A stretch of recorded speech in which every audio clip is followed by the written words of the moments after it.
देखिए, एएसआई ने अपनी इस रिपोर्ट को देने में बहुत सारी डिटेल्ड साइंटिफिक स्टडी की है और उस साइंटिफिक स्टडी के आधार पे एएसआई ने रिपोर्ट दी है। वहाँ पे जो इंस्क्रिप्शन है, उस तथाकथित मस्जिद में एक इंस्क्रिप्शन भी मिला है। साथ ही साथ उस तथाकथित मस्जिद में जो खंबे मिले हैं, वो हिंदू मंदिर के खंबे पाए गए हैं। जो वेस्टर्न वॉल है, वो एएसआई ने हिंदू मंदिर की वेस्टर्न वॉल कही है। साथ ही साथ उसमें जो स्क्रिप्चर्स मिले हैं, वो अलग अलग भाषाओं के हैं। महामुक्ति मंडप का उसमें जिक्र है, अलग अलग भाषाओं में उसमें इंस्क्रिप्शंस पाए गए हैं। और अल्टीमेटली एएसआई ने यही कंक्लूड किया है कि 17वीं शताब्दी में यहाँ पे मंदिर तोड़ा गया है और जो यहाँ पे स्ट्रक्चर एग्जिस्ट करता है, उससे पहले एक प्री एग्जिस्टिंग लार्ज हिंदू मंदिर था। जी, ये कोई पत्थर भी मिला है जो बताया कि जैसे जी, मैंने वही बताया कि एक पत्थर मिला था वहाँ पे, जिसको इन लोगों ने तोड़ दिया है और हम उस समय सर्वे के दौरान थे।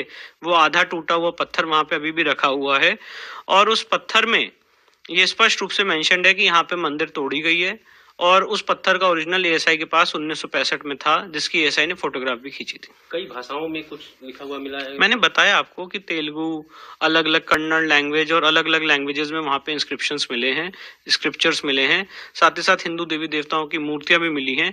वो सब भी एएसआई ने जिला प्रशासन को हैंड ओवर कर दिया। सर, ये कानूनी प्रक्रिया अब क्या होगी? अब इसके बाद नेक्स्ट हम सुप्रीम कोर्ट का रुख करेंगे और सुप्रीम कोर्ट में मांग करेंगे कि जो वजू टैंक का एरिया उसको खोला जाए। अच्छा, इसका ये एविडेंस का क्या मतलब, कहाँ पे आप दिखाएंगे इस एएसआई की जो एविडेंस? ये जो एविडेंस है बहुत बेनिफिशियल एविडेंस है। कहाँ दिखाएंगे? अभी तो डिस्ट्रिक्ट कोर्ट वाराणसी में ही दिखाएंगे, क्योंकि ट्रायल यहीं पे चल रहा है और उसके बाद जब आगे मामला यहाँ से कंक्लूड हो जाएगा तो आगे हायर कोर्ट्स में भी इसको पढ़ा जाएगा। कोई डेट भी है जिसमें ऑब्जेक्शन के लिए? 6 फरवरी निर्धारित की गई है। मुस्लिम पक्ष तो लिंगर करेगा ही, जैसा कि अब देखिए, मुस्लिम पक्ष क्या करेगा मैं ये नहीं बता सकता हूँ। जो अभी तक की लीगल प्रक्रिया और जो कोर्ट के ऑर्डर्स हैं, मैं उसके बारे में ही आपको ब्रीफिंग कर सकता हूँ। Means in the cellars etcetera, it can be said that, अब ये एएसआई का जो कंक्लूजन है मैं वो आपको पढ़ के सुना रहा हूँ।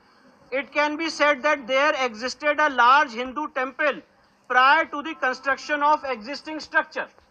मतलब एएसआई ये कह रहा है कि ये कहा जा सकता है कि यहाँ पे एक बहुत बड़ा भव्य हिंदू मंदिर था prior to the construction of existing structure. मतलब इस मस्जिद से पहले यहाँ पे, इससे पहले यहाँ पे एक हिंदू मंदिर एग्जिस्ट करता था।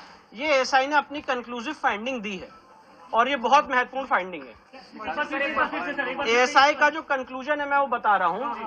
It can be said that, मतलब ये कहा जा सकता है that there existed a large Hindu temple prior to the construction of the existing structure. मतलब अभी जो स्ट्रक्चर है, इस स्ट्रक्चर के पहले एक यहाँ पे लार्ज हिंदू टेम्पल था। ये बात एएसआई कह रही है कि ये बात कही जा सकती है। तो उसमें कुछ प्रमाण मिले हैं हिंदू मंदिरों के? बहुत प्रमाण मिले। तो ये एएसआई का जो कंक्लूजन है वही मैं अभी आप मेरी बात सुन लीजिए, सवाल उसके बाद एक बार आइए। Large number, sir, it can be said that there existed a large Hindu temple.